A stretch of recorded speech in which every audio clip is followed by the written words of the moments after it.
December 31st, 2016, and William and his Star Wars are on the map here at Reliant Park, outside of downtown Houston. The park here features a number of things. You have the NRG Center, which is, I believe, an exhibit hall they have here. Huge exhibit hall. They have NRG Arena, I believe, in this park. Further beyond there is the NRG Stadium where the Texans play. And for my concern and William and his Star Wars, there is the Astrodome. I thought, what better way to end the year but to end it with the stars, in the house of the stars, with the dome above us, the Houston Astrodome, the seventh wonder of the world. And so I make my last blog here, post here, video here, whatever. When I think of 2016, I can't help but think of the year 2000. Not in the events that happened, but in the way many worried about the year 2000. Many people worried in 1998, 99 that with computers becoming very common in everyday life, what was going to happen when all those 19999s turn over to 2000 that the computers have never seen and never been exposed to? What was going to happen? Is the world going to go crazy? Is the society going to go crazy? Are people going to go crazy? Of course, none of that happened, and the year 2000 was just like 1999 in many ways. But this year, well, it's kind of was like Y2K. The world did go crazy in many ways. You had ISIS, their horrors of war. You had here in the United States, you had parents killing children, you had children killing parents on a daily basis, throughout the country. You had Donald Trump becoming president.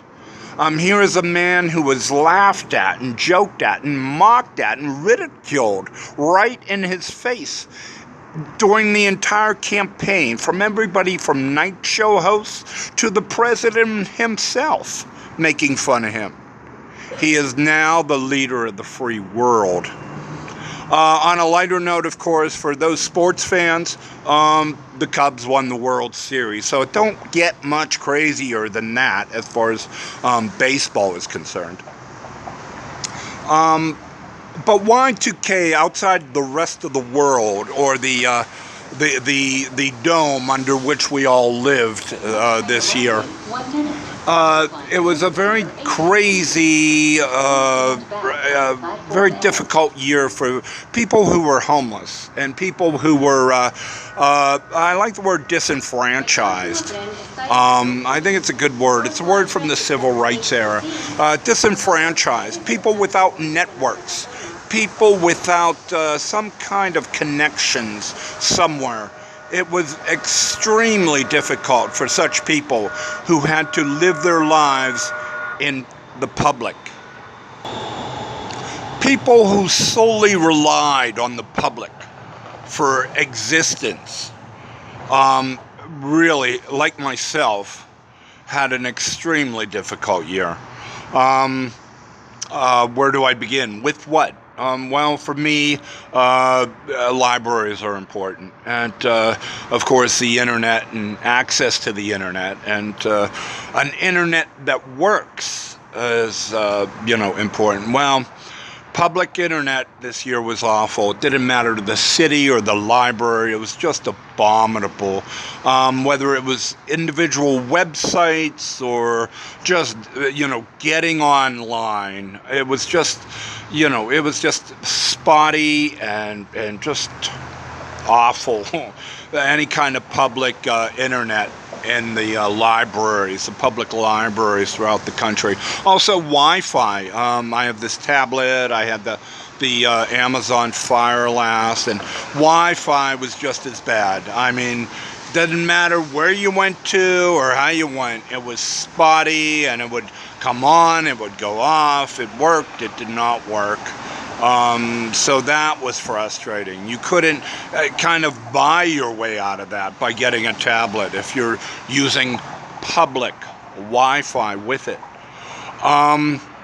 Besides internet, there was restaurants, and many restaurants.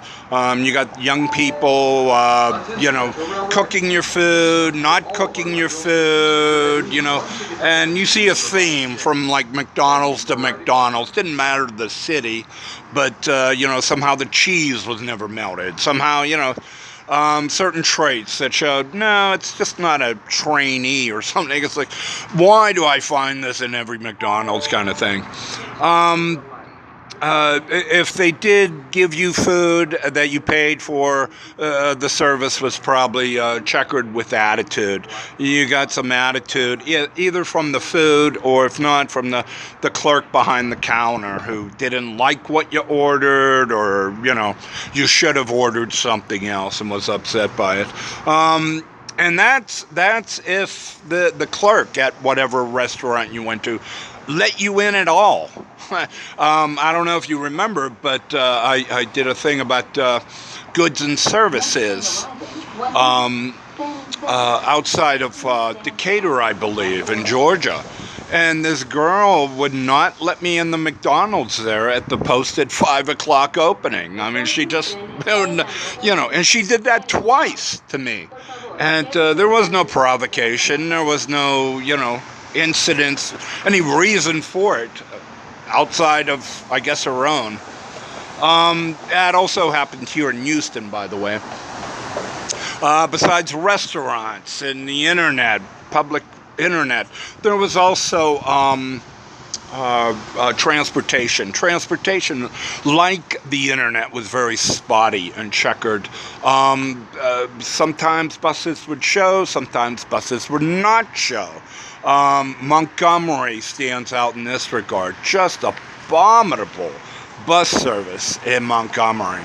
And you either got, attitude with the service they gave you, or, no bus at all. I had drivers that went way off route, and just showed up when they to pull into the mall in time, or bus drivers that just would not show up at all any routes.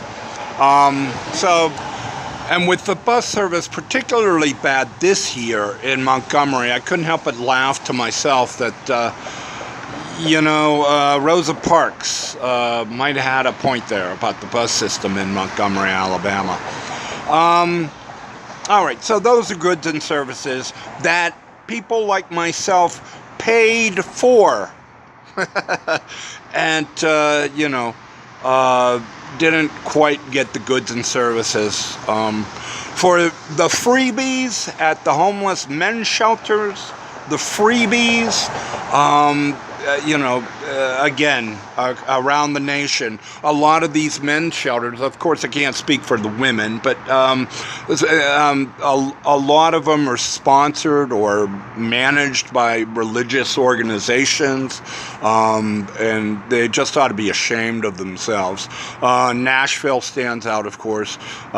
June, July, trying to take a shower in the men's shelter there, and the more I punched the wall to get more water from the shower head, the hotter the water became, to the point where I couldn't take a shower. It was just too hot to take a shower. So I ended up for many days in Nashville showering in sinks in the men's shelter there. And then there's Houston. Since I'm here, I'll mention Houston. The doggy blankets, they would throw a lot of guys to sleep on the floor here at the Salvation Army downtown Houston, and while neighborhood boys or friends of boys from the neighborhood visiting would sleep upstairs in the bunks. So, and always at the cost of a sock or a pair of tighty whities or something like that. So for many people, I believe, and I'm certainly counting myself, I'm speaking for myself, that this is a Y2K year, and let's hope everything's corrected in the next year, and that we can get back to some civilization and some reality. It's been a crazy year, this battle under the stars and with the stars for William. And let's hope that next year brings a brighter future.